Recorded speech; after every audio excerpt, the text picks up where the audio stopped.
Assalamualaikum warahmatullahi wabarakatuh. Perkenalkan, kami dari kelompok 2 akan melakukan presentasi terkait manajemen konflik dalam keperawatan. Next. Nah, yang pertama kami akan bahas tentang konsep konflik. Di sini konsep konflik menurut Dali Munte tahun 2014 mendefinisikan konflik sebagai perbedaan pendapat antara dua atau lebih individu atau kelompok sebagai akibat dari usaha kelompok lainnya yang mengganggu pencapaian tujuan.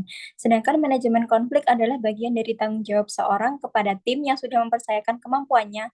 Dan menurut Simamora tahun 2019, sebuah manajemen diperlukan sebagai upaya untuk meningkatkan kegiatan dalam perawatan untuk lebih efektif dan efisien. Next. Nah, untuk klasifikasi konflik diklasifikasikan menjadi tiga. Yang pertama ada konflik intrapersonal, di mana konflik ini terjadi pada diri sendiri. Kemudian konflik interpersonal yang terjadi antara dua orang atau lebih, di mana nilai, tujuan, dan keyakinan yang berbeda. Yang ketiga ada konflik antar kelompok yang terjadi antara dua atau lebih kelompok, departemen, atau organisasi. Next. Untuk penyebab konflik ada 6. Yang pertama ada perbedaan kepribadian, kemudian ada perbedaan nilai-nilai seperti yang muncul antara petugas kesehatan seperti perawat, dokter, pasien maupun keluarga pasien. Kemudian batas-batas pekerjaan yang tidak jelas. Konflik dapat muncul apabila terdapat tumpang tindih antara tanggung jawab dan peran dari petugas kesehatan terkait tugas dan kewenangannya. Yang keempat, ada persaingan untuk sumber daya yang terbatas. Persaingan untuk sumber daya dalam perawat kesehatan telah berkembang secara signifikan dalam beberapa dekade. Yang kelima, pengambilan keputusan.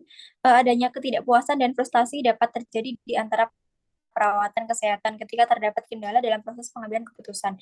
Selanjutnya ada komunikasi yang buruk. Sejumlah penelitian menyebutkan Sejumlah penelitian,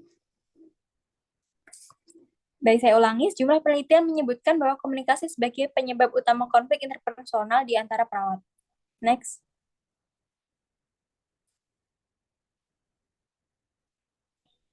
Kemudian yang ketujuh ada perbedaan kepribadian. Konflik antar kelompok tidak dapat dihindari karena adanya persaingan antar departemen yang muncul ketika lebih dari satu departemen saling bersaing. Kemudian harapan kerja yang tidak masuk akal dapat memicu terjadinya konflik.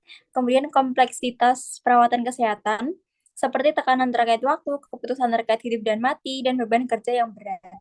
Next. Unsur-unsur konflik menurut Pramestia tahun 2019, yang pertama adanya pihak-pihak atau dua orang atau lebih. Yang kedua, tujuan yang berbeda, yakni pihak yang satu menghendaki agar pihak yang lain berbuat atau bersikap sesuai dengan yang dikehendakinya. Yang ketiga, pihak yang lain menolak keinginan tersebut atau keinginan itu tidak dipersatukan. Next. Selanjutnya ada faktor-faktor yang mempengaruhi pilihan manajemen konflik. Yang pertama ada karakteristik individu, seperti jenis kelamin, usia, kecerdasan, tingkat pendidikan, dan sebagainya. Selanjutnya ada faktor lain, yaitu jabatan atau posisi manajerial. Next. Baik, akan dilanjutkan oleh rekan saya.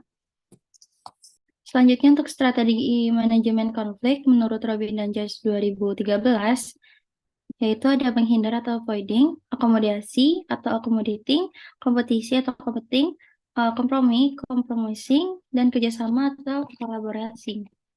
Selanjutnya untuk fungsi dan disfungsi konflik menurut Pramestia, yaitu fungsi konflik dapat mempromosikan identitas, membentuk dan menegaskan, menyesuaikan dengan beberapa nilai yang telah ada, membantu perkembangan atas kesadaran berdasarkan kesamaan, menyatukan persamaan pikiran. Selanjutnya untuk disfungsi konflik, yaitu sering mengancam keinginan atau kepentingan pribadi, mengancam sistem sosial yang dibutuhkan untuk menjamin keseimbangan dalam upaya penyelesaian, sering menjadi penghambat perubahan, dapat menyebabkan hilangnya dukungan bila ada yang merasa terancam, memicu aksi atau reaksi ketimbang tanggapan yang dipikirkan secara hati-hati. Selanjutnya menodai kepercayaan bila konflik berlangsung lama dan dapat mengakibatkan perpecahan di antara sesama. Untuk kunci langkah dalam manajemen konflik sendiri itu ada set the tone atau mengendalikan diri dan jangan ada ancaman, get the feeling, beri kesempatan untuk mengekspresikan perasaan, get the fact, mendengarkan dan mengamati dengan sesama. Yang keempat yaitu ask for help, beri kesempatan karyawan untuk mencari solusi yang terbaik dan gali konsekuensi dari keputusan yang akan dibuat. Yang kelima, get a commitment, komitmen dan pengorbanan. Dan yang terakhir yaitu follow up, yaitu tindakan lanjuti secara konsisten menurut Nur Salam 2020. Selanjutnya untuk langkah-langkah penyelesaian konflik sendiri menurut Vestal dan dalam Nur Salam, yaitu ada pengkajian di sini tertulis analisis situasi, analisis dan memetikan isu yang berkembang, dan yang terakhir menyusun tujuan untuk identifikasi, yaitu mengelola perasaan, hindari respon emosional seperti marah, sebab setiap orang punya respon yang berbeda terhadap kata-kata, ekspresi, dan tindakan. Untuk intervensinya sendiri, itu masuk pada konflik yang diyakini dapat diselesaikan, menyeleksi metode dalam menyelesaikan konflik. Selanjutnya untuk study case-nya, tertulis perawat T dengan umur 38 tahun, perempuan, S2 keperawatan, pengalaman kerja selama 15 tahun, adalah kepala ruangan bangsal rawat inap medik di Rumah Sakit Harapan Indonesia. Sebagai upaya untuk meningkatkan kinerja ruangannya, beliau memiliki keinginan untuk melakukan renovasi pada ruang rawat yang dipimpinnya. Beliau menemui manajemen keperawatan rumah sakit untuk mendiskusikan proposal renovasi yang diusulkan. Ketika keduanya bertemu, manajer keperawatan menyampaikan bahwa di tahun ini, rumah sakit hanya memiliki anggaran yang cukup untuk 1 kali renovasi ruang rawat inap. Namun beliau juga menyampaikan baru saja beberapa menit sebelum perawat T datang. Ada perawat A 40 tahun, laki-laki, S1 keperawatan, pengalaman kerja selama 17 tahun, juga datang dengan membawa proposal renovasi ruang rawat inapnya, yaitu ruang bangsa rawat inap bedah.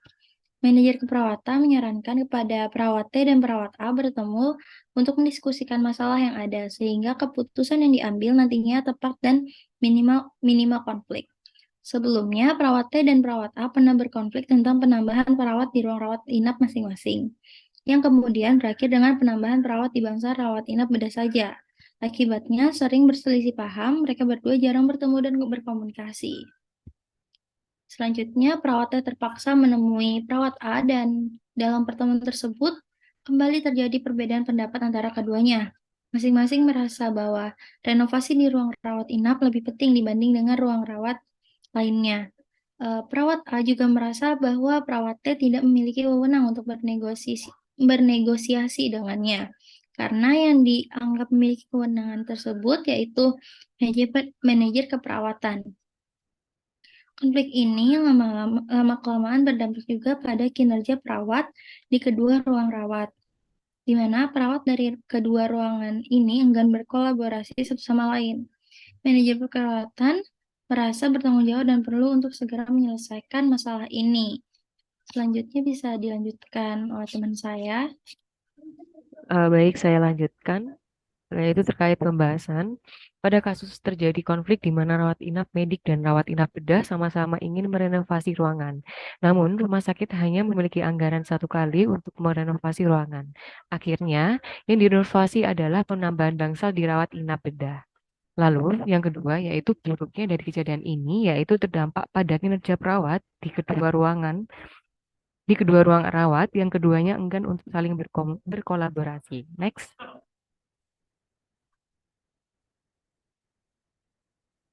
Untuk gaya kepemimpinan yang sesuai dipakai oleh manajer keperawatan untuk menyelesaikan kasus di atas adalah democratic style, di mana pemimpin mendorong partisipasi bawahan untuk berkontribusi pada proses pengambilan keputusan. Manajer keperawatan tetap membuat keputusan akhir, tetapi perawat T dan perawat A terlibat dalam brainstorming dan diskusi. Manajer keperawatan juga harus menjalankan perannya sebagai seorang pemimpin dalam menyelesaikan konflik pada kasus di atas, yaitu peran interpersonal, peran pembuat keputusan, dan peran informasional. Next. Lalu selanjutnya yaitu analisa strategi penyelesaian konflik. Pada diagnosis, yang pertama, identifikasi penyebab konflik. Dalam kasus ini, perbedaan interpersonal yang terjadi terkait pada dimensi umur, jenis kelamin, latar belakang pendidikan, dan pengalaman kerja. Kemudian, untuk perbedaan kepentingan dapat dilihat dari adanya 2 kelompok perawat yang memiliki tujuan dan kepentingan yang berbeda terkait posisi, peran, status, dan tingkat hierarki. Next. Lalu, yaitu identifikasi sumber daya yang dapat dioptimalkan dan yang dapat menjadi penghalang untuk manajemen konflik. Sebelum menentukan strategi-strategi dalam penyelesaian konflik, manajer keperawatan harus melakukan pengkajian faktor-faktor yang dapat mempengaruhi penyelesaian konflik. Salah satunya yaitu sumber daya manusia. Sumber daya manusia yang dimaksud adalah pemimpin terkait kemampuan, peran, dan fungsi kepemimpinan serta gaya kepemimpinannya yang selanjutnya mempengaruhi pilihan strategi manajemen konflik yang dihadapi. Next. Lalu selanjutnya yaitu identifikasi strategi penyelesaian konflik. Berdasarkan kasus di atas, gaya penyelesaian konflik yang dipilih adalah berdasarkan suasana komunikasi, bukan berdasarkan gender, yaitu compromising. Gaya ini menempatkan seseorang pada posisi moderat yang secara seimbang memadukan antara kepentingan sendiri dan kepentingan orang lain. Ini merupakan pendekatan saling memberi dan menerima, give and take approach dari pihak-pihak yang terlibat. Kompromi cocok digunakan untuk menangani masalah yang melibatkan pihak-pihak yang memiliki tujuan berbeda tetapi memiliki kekuatan yang sama dan menyelesaikan masalah dianggap sebagai prioritas agar tidak berkembang menjadi konflik baru yang melibatkan pihak lain. Kekuatan utama dari kompromi adalah pada prosesnya yang demokratis dan tidak ada pihak yang merasa dikalahkan. Untuk outcome resolusi konflik yang diharapkan di kasus di atas adalah win-win solution. Next. Untuk intervensi, dalam hal ini kesepakatan yang mulai ditawarkan dengan menggunakan prinsip kompromi adalah yang pertama, yaitu melakukan renovasi tahap pertama di kedua unit dengan biaya operasional dibagi dua, yaitu 50% untuk bangsal rawat inap medik, kemudian 50% untuk bangsal rawat inap bedah. Kemudian di tahap selanjutnya renovasi dilanjutkan kembali. Yang kedua yaitu unit rawat inap medik melakukan renovasi fisik dengan biaya 75%, sedangkan unit rawat inap bedah membeli perlengkapan sekunder untuk unitnya dengan biaya 25%. Di tahun berikutnya dilakukan barter, unit rawat inap bedah mendapatkan 75% untuk renovasi fisik dan unit rawat inap medik mendapatkan 25% untuk melengkapi sarana dan prasarana lainnya. Next.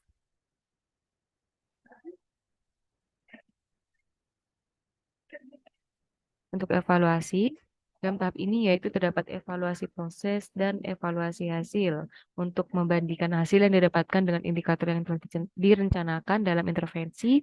Hal yang perlu dievaluasi adalah apakah hasil manajemen konflik mengarah pada proses yang konstruktif dan destruktif.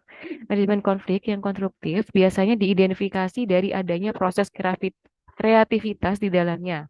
Penyelesaian masalah dilakukan secara bersama-sama, di mana konflik dianggap sebagai suatu masalah yang berkualitas terhadap perkembangan individu atau suatu organisasi yang harus ditemukan pemecahan masalahnya. Sedangkan konflik bersifat destruktif bila berfokus pada hanya satu individu saja, menggunakan emosi yang bersifat negatif dan menurunkan fungsi satu grup atau organisasi. Next. Baik, cukup sekian presentasi dari kelompok kami. Kurang lebihnya mohon maaf. Terima kasih. Wassalamualaikum warahmatullahi wabarakatuh. Saya kembalikan ke moderator.